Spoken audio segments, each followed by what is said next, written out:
Hi, my name is Alexei Pukanikin, and we're ballin' today, tomorrow, and most definitely yesterday. At what cost? I died a death of 1,000 dicks last night. We're gonna move past it. You have your highs, you have your lows, but everything always gets wrapped up at the end of the year. Whatever. It's the 2024 season wrapped. That's the, oh my God. How many minutes did you listen to? Yeah. What was your top artist? What was your genre? What was your, and it's like it changes each year. I honestly don't think they need to change it that drastically each year. Or why don't you guys just like it's just all like added features? Like I don't get it. Is it too much like data to save? I simply don't understand. If you're wondering why I have the sunglasses on, it's because I'm tired out of my mind. I'm barely keeping it alive. I didn't sleep a minute last night.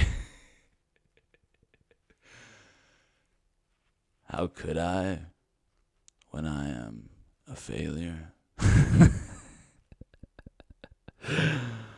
Okay, so the week 13 wrapped up for all you guys in the NFL.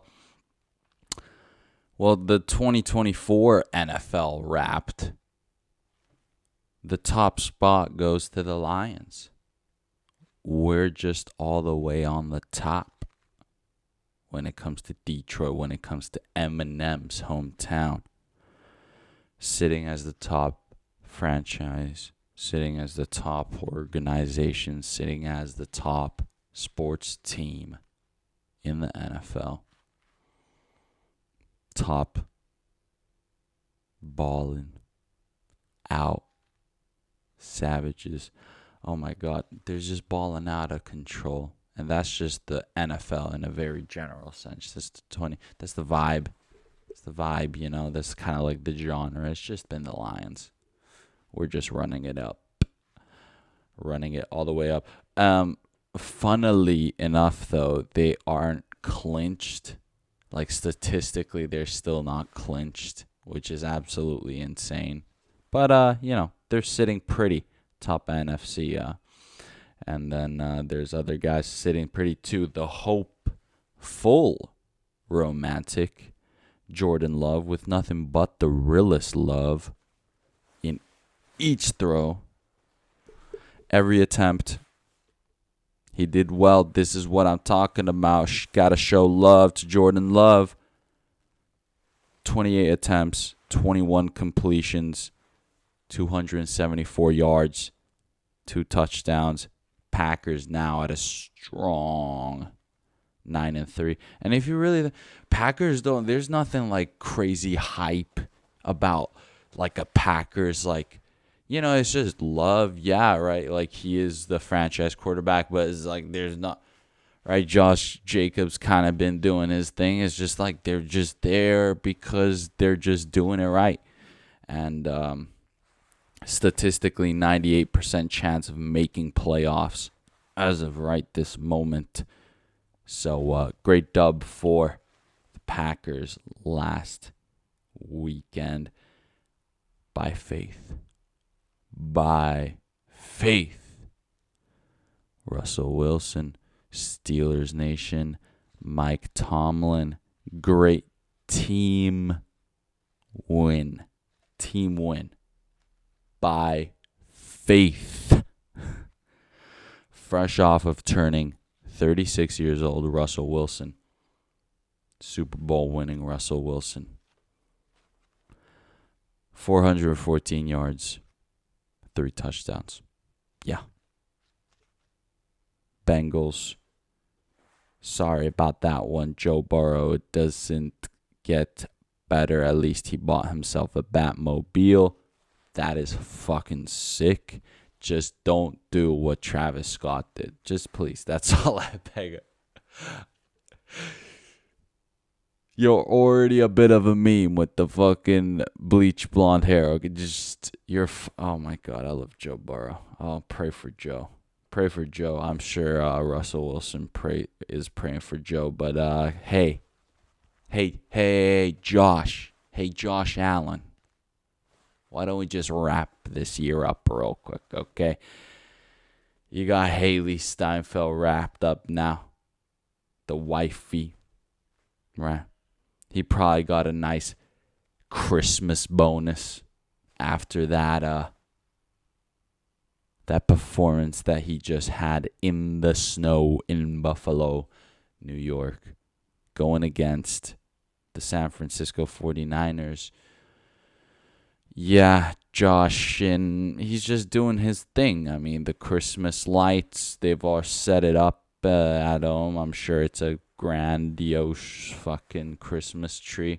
But underneath that Christmas tree is going to be a little 50K bonus for that. Rushing touchdown, 50K for the throw-in touchdown, and another 75K for that lateral rushing, diving up the pylon touchdown in the midst of a freaking snowstorm. Let's wrap it up, Josh Allen. You're amazing. You're freaking amazing. And God bless you. Hope you get a great Hollywood blowjob. Anyway, Jaden Daniels laid it all out. Resting and recovery now because Will Levis actually, in fact, did do all right. He always throws that little interception just to be the most hilarious guy ever. But Jaden Daniels just honestly laying it all out right before the bye week. Now, tactical rest and relaxation, recovery, triple R, if you know what I'm saying. Odds are in your favor to make the playoffs after that dub, and the odds are with you. Let me double check. 76% odds are in your favor. Okay, I don't want to curse nothing out. I want you guys to be there. So rest well. Eagles defeat the Ravens. The efficiency Eagles swipe away the second in the AFC North with ease. Almost with ease. There is a little bit of a gap there for the Ravens that they just can't bridge across. Hopefully they figure it out by the time the end of the season hits. But Ravens too, it's not an absolute guarantee for those guys. But, I mean, current is still at 97% though. So it's just we're looking at the far future as well, the 2025 possible stats that could be dropped. But Mims Jr., Bo Nix, Broncos country. Yeah, Mims Jr. Hey, Marvin Mims Jr., that was very savage of you. There we go. I knew you were going to pop. It's like as soon as you start connecting, it's just boom. You just, I almost wish you guys targeted him way more, but I guess that's the beauty in the work he does. It's he makes a lot of catches count. Bye week for Broncos country. Rest and recover well. Take it easy now, okay? Rest and recover very well.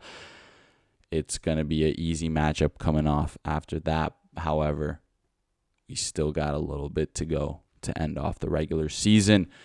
73% chance for Broncos country. Broncos country. It's all in our favor. Let me write some stuff down here. Mims Jr., boom. I got to document this. Mims Jr. Shout out. Eagles. Shout out. Just doing their thing. Jaden Daniels, sorry for stuttering on your name the first time. My BG. My BG. Josh Allen, you son of a... You just live the perfect life, don't you? With your freaking teddy bear smile, that freaking... By faith. Russell. Yeah. No, this guy's the fucking goat right here. Russell Dubs. I mean, I'll throw in Love as well. Love. J. Love. Boom. Is this... No, it kind of makes sense. It's still... And Lions, just... Oh, yeah, we'll fit it all in there. There we go. Defense. Defensive ballers of week 13. There is one, and it's Azeez Al-Shaair. Congratulations for defensive baller of the week.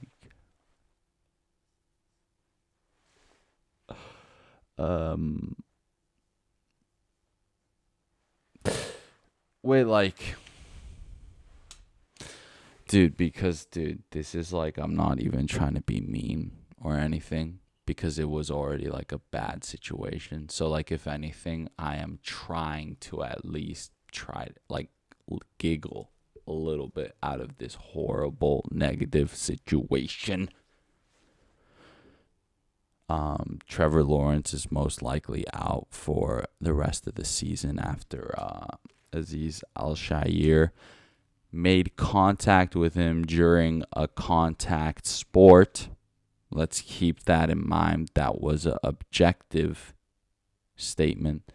However, with all that said, it was just so unfortunate. Everyone reacted the way like the butterfly effect of everything, or the chain reaction.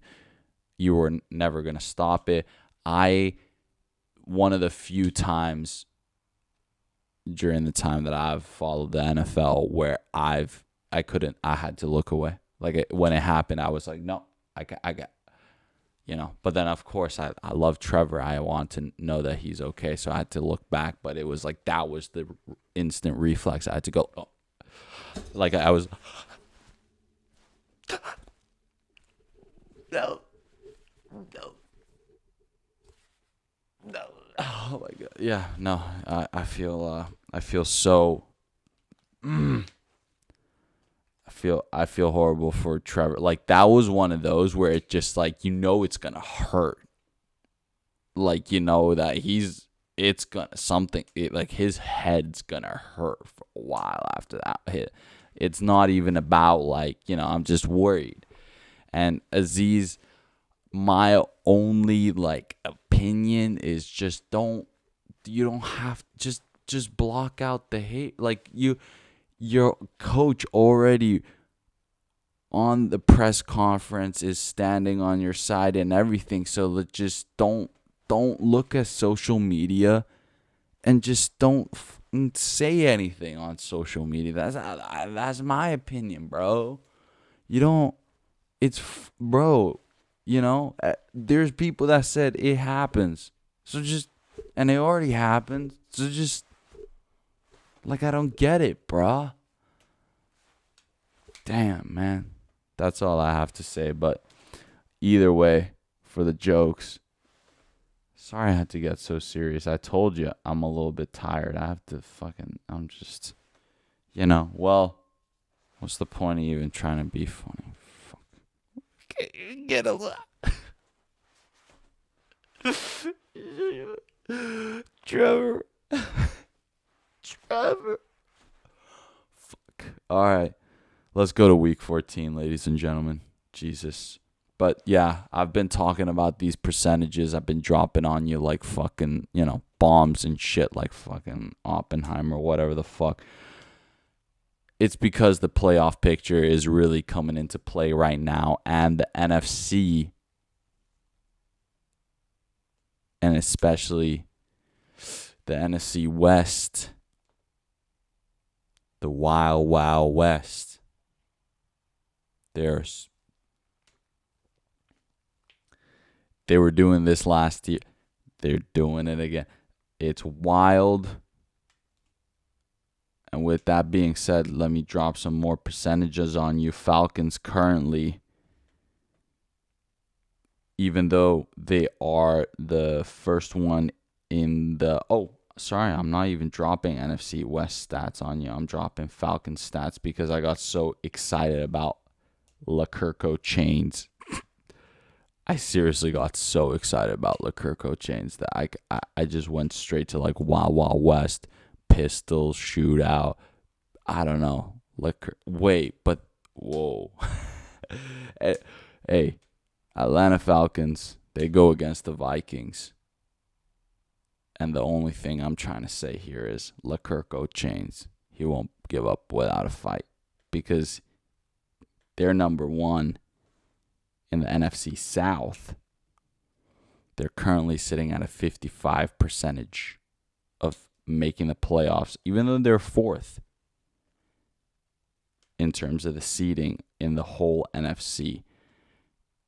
It's sketchy out there in the NFC North. It's sketchy out there in the NFC West. But I'm saying you're going up against the Vikings.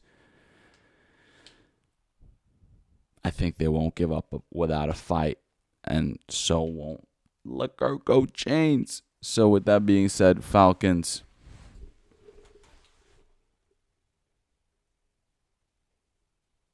And I've already expressed my previous doubts about the Vikings this year, although they do have the impressive record. So Leclerco chains, not giving up. Falcons. Cardinals versus Seahawks. See, this is the NFC Wild Wild West. Wild Wild West that I was trying to talk about. Seahawks are the first in the NFC West at 7-5. However, that's not enough because all the other teams are not giving up without a fight in the other divisions. So with that being said, even the first one in the first seed of the NFC West might not be guaranteed to make the playoffs. It's crazy. And Cardinals, let's get to Cardinals. They're 9th seed in the NFC, and they're 2nd in the NFC West, and they're sitting at a current 39%, while Seahawks are sitting at a 46%. Not that big of a difference. These two guys go against each other, so top 1 versus top 2 of the NFC West. The Wild Wild West, once again, just a shootout. Just a classic shootout. And since it's so wild, Kyler Murray, I think, is going to be the sharper shooter that's going to shoot a little straighter on. Hey, he shoots pretty darn straight off the field, if you know what I'm saying. He can shoot pretty darn well then. Not giving up either without a fight. Let's make the Wild Wild West even more wild. That's it. Cardinals versus Seahawks. I can't believe it. These guys.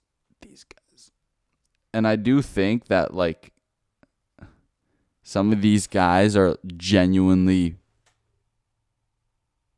impressive enough that if they squeeze into playoffs, the first round at least might go a little bit silly. Like, it's just, these guys are the question marks of pretty much the postseason.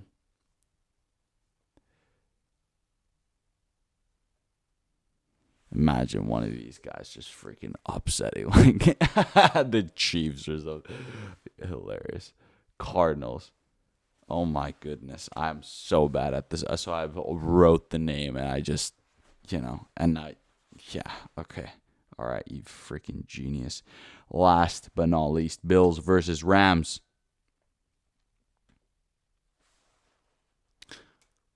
I'm feeling that Sean McVay finds the way. I feel it in my gut. Because the Bills, they just had a, grueling weather. They had to go through a lot. They put a lot out on the line. They clinched the playoffs. I mean, what's the point? And then Sean McVay, you know how he is when he wants to find a way. So I'm saying Rams will put up a fair fight and actually end up on top after week 14.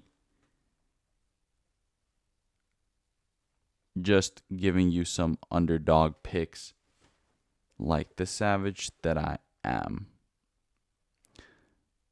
versus Bills. Yeah, you know what I'm saying now? But then again, you could make the argument it's Haley Steinfeld, she's Hollywood. Maybe that's like the home, it's going to be SoFi Stadium. Who knows? Maybe the Hollywood curse is still only a thing with the Chiefs. Let's move on to Formula One, ladies and gentlemen, because that is the topic of this week's episode. It's the 2024 season wrapped, because the NFL season continues on into the next year, but the F1 season is about to come to an end. We have the last Grand Prix this weekend in Abu Dhabi, but let's take a peek at this Formula One 2024 wrapped. Top 5 artists. Number 1, Max Verstappen. Number 2, Oscar Piastri. Number 3, Carlos Sainz Jr. Number 4, Lewis Hamilton. And number 5, George Russell.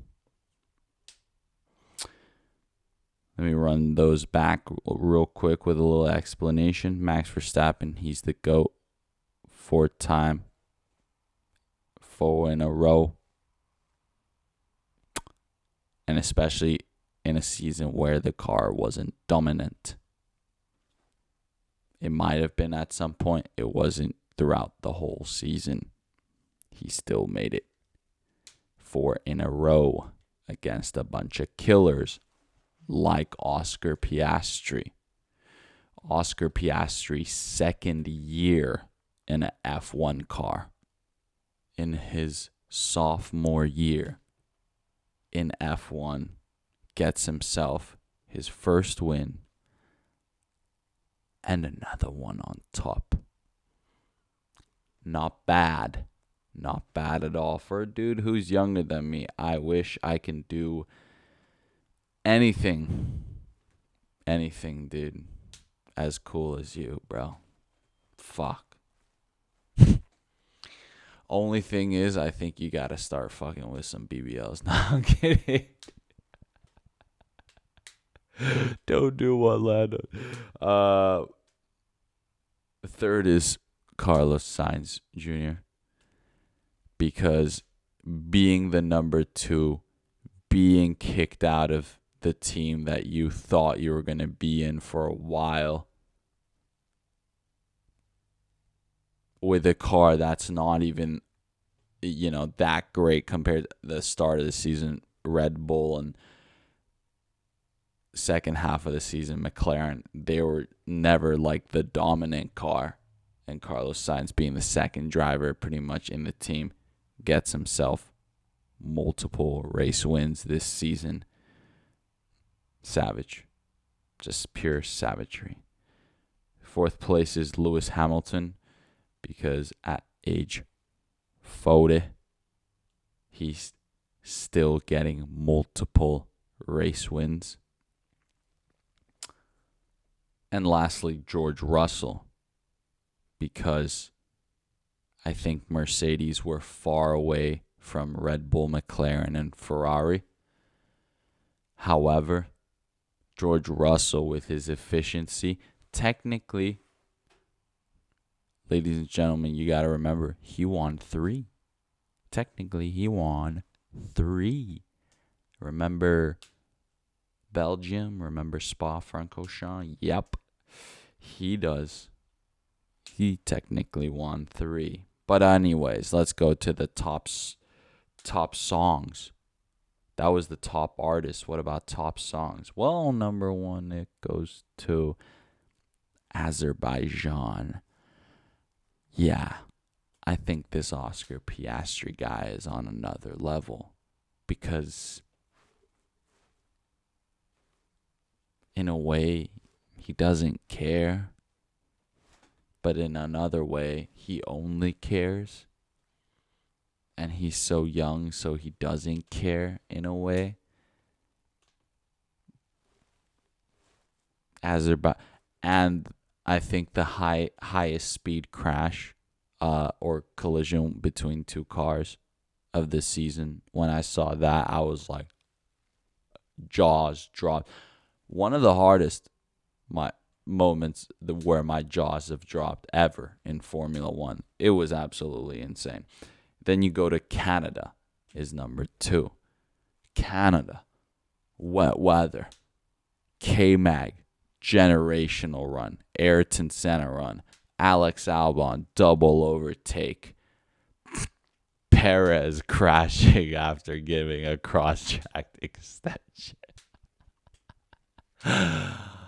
Oh my God, yeah. And then you first little glimpse of like Norris and Verstappen. I remember Norris couldn't get on the power because it was so wet coming out of the pit lane. Yeah, stuff like that. Silverstone, number 3.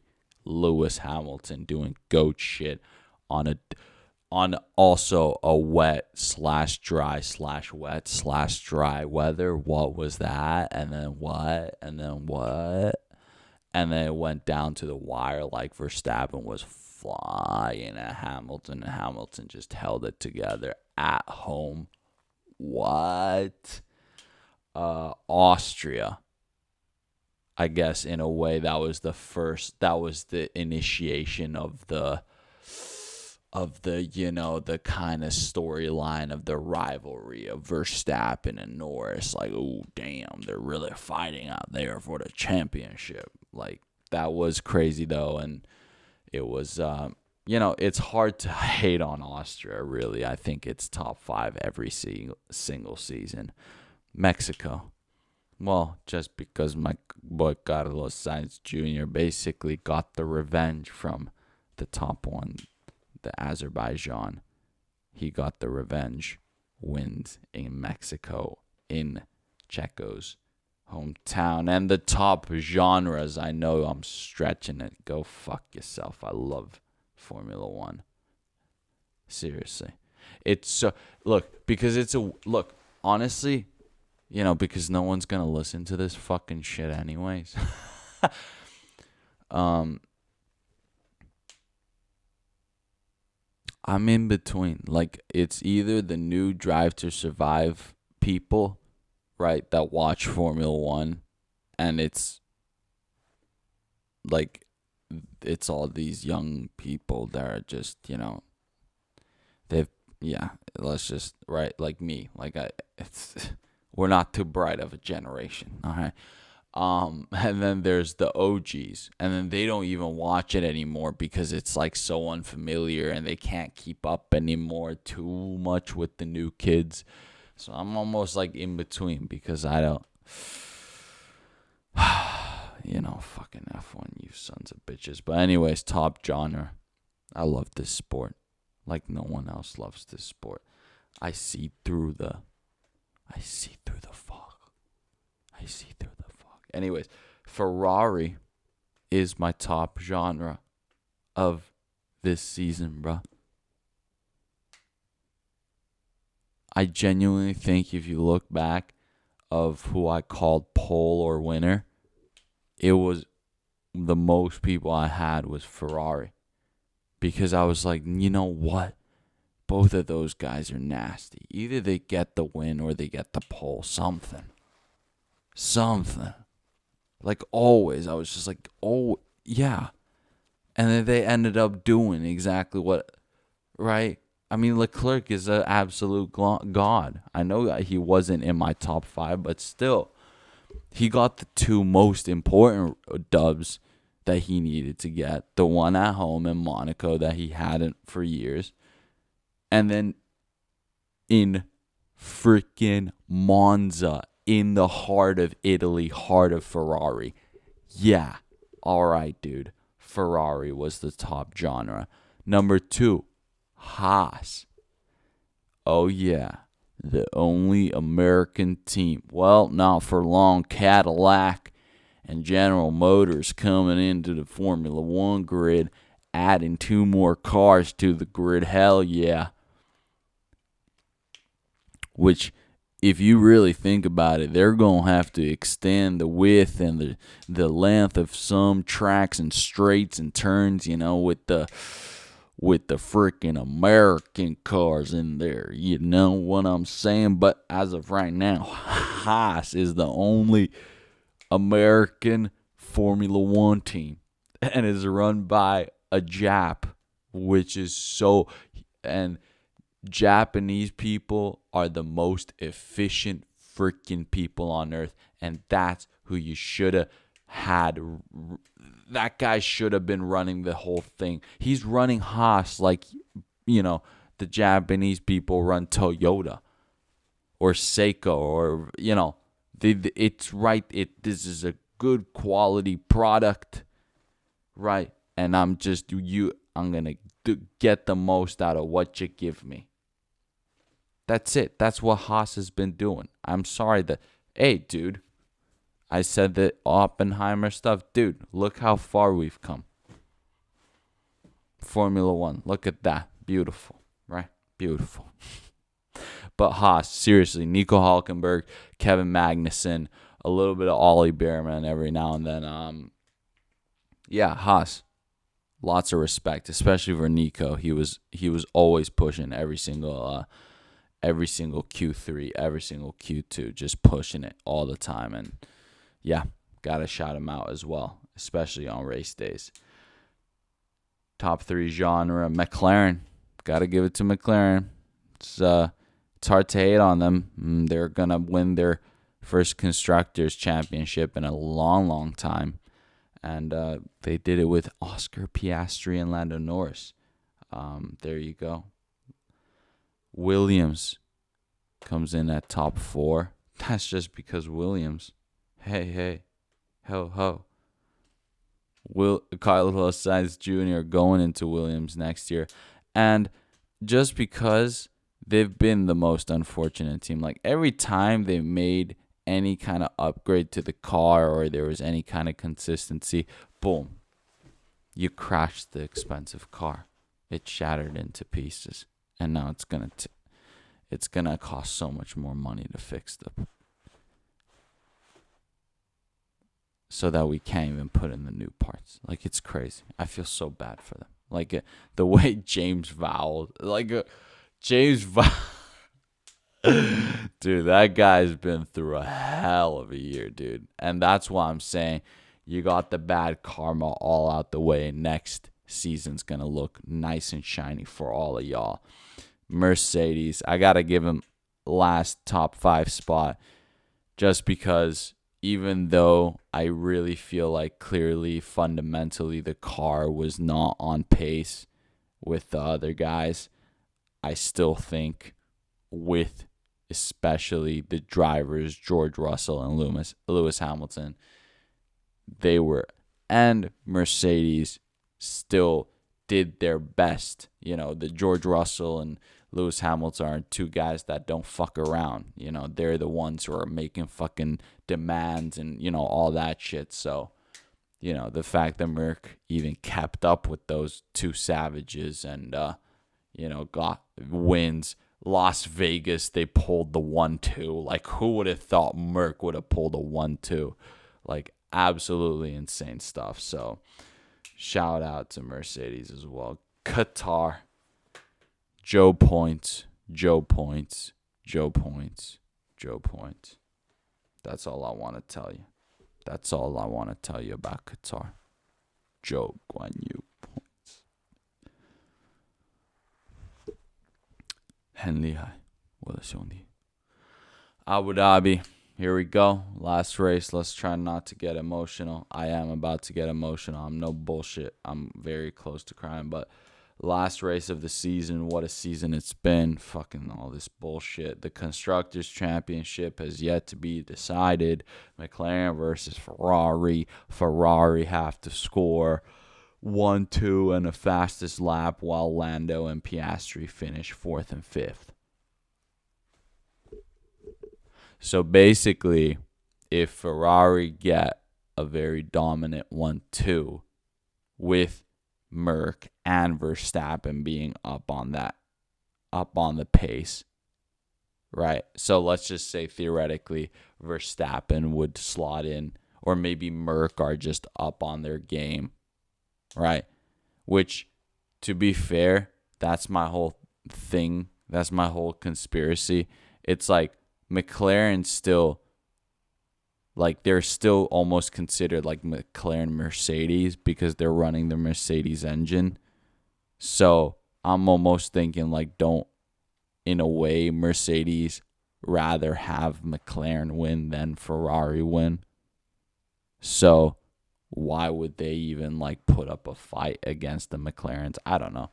Unless if Lewis is on some demon time before he leaves. I don't know. He wants to really leave a mark. But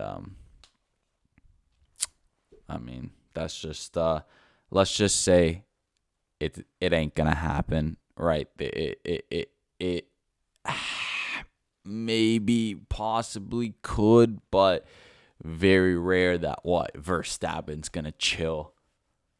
Like what? Like he's gonna, yeah, come on. So let's just and Norris and Piastri, at the end of the day, they're gonna be on top of their game as much as Leclerc and Sainz are gonna be on top of their game. So let's just say congratulations to McLaren for winning your first Constructors Champion in a long time. Very proud that you guys did it with Lando and Oscar.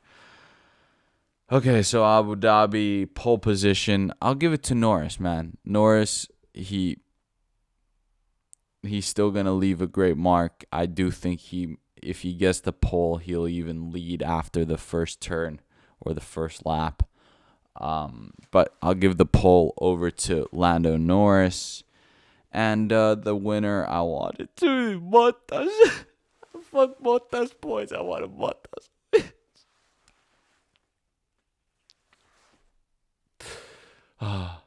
Winner. Okay, fine. You know what? Just fine. Carlos Sainz Jr. I'll settle with that. Let me write those down really, really quick.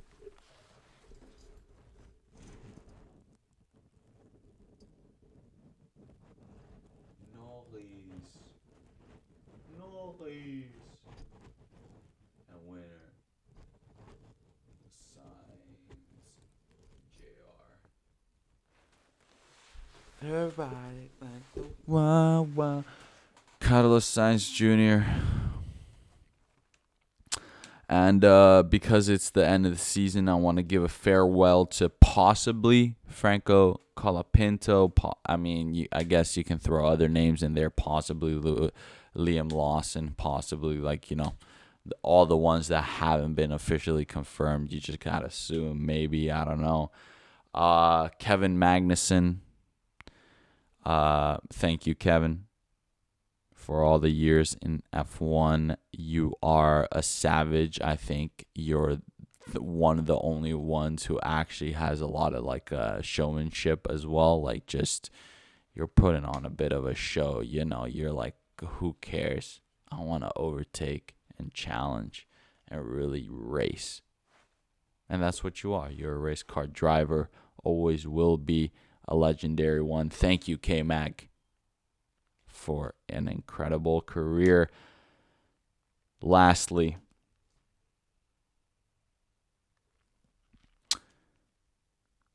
Zhou GuanYu and Valtteri Bottas. Unfortunately, I will not mention. Okay, Sauber. I will say Sauber. I will not mention the other name because unfortunately you guys have pissed me off a little bit. Because I know Kick. I was willing to give Kick a chance, right? Who knows? Maybe one day I will. But the fact that you guys are in the same company as Stake.com and Stake is doing all that extra ad bullshit and you guys are trying to put your own ads in here too, and then fucking the only cool thing I will give you is Ballin with Zhou GuanYu and Valtteri Bottas. But Zhou GuanYu, thank you so much for the past 2 years. 16 points scored, 2 fastest laps. You did what you could, brother. You did everything that you could, and you showed him like a fucking savage that you are. That's it. And I hope I still see you around. All right. Valtteri Bottas. Nothing against Zhou GuanYu, but this is just how goated Valtteri Bottas is in the big picture of things. Career 1,797 points. 10 wins. 67 podiums. 11 years in F1. Thank you. Gitte. Veli. Lewis will always thank you. Mercedes will always thank you. Hopefully, as a gesture, they'll have you back as a reserve driver. You're still a savage. This is going to be a first time in a long time without a flying fin on the grid. And, no, Zhou GuanYu and Valtteri Bottas is just,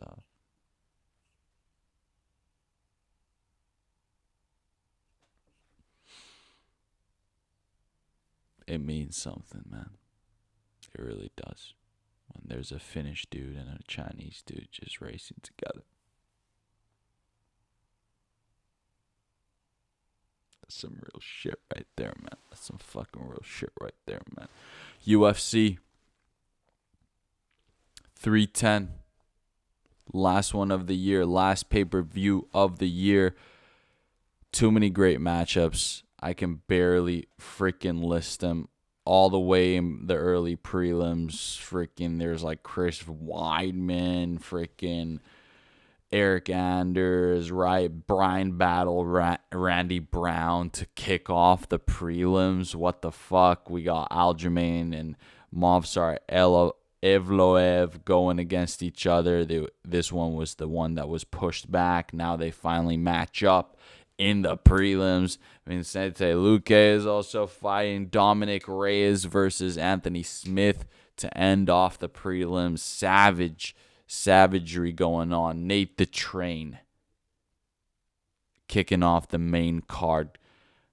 I'm rooting all the way for Nate the Train. Next up, we got Kron Gracie. So Gracie Jiu-Jitsu, Brazilian Jiu-Jitsu family legend, goes against Bryce Mitchell. Thug Nasty. And Thug Nasty for the dub. Had a good old rest after that, incident with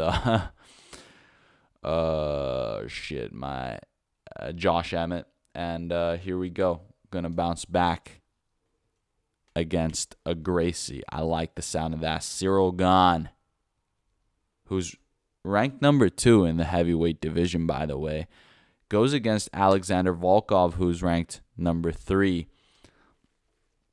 Volkov, after an impressive win against Sergey Pavlovich, and now they go against each other. I say Cyril Gane is way too fast, way too strong against Alexander Volkov. Cyril Gane takes that one, and he'll be up there just figuring it out. But I'm just saying, Tom Aspinall, he can do whatever. Tom is willing to do whatever. So it's either way. All right. Then we go to the co-main event, which I am really, really looking forward to. Ian Machado Gary, who's sitting pretty at a 15-0.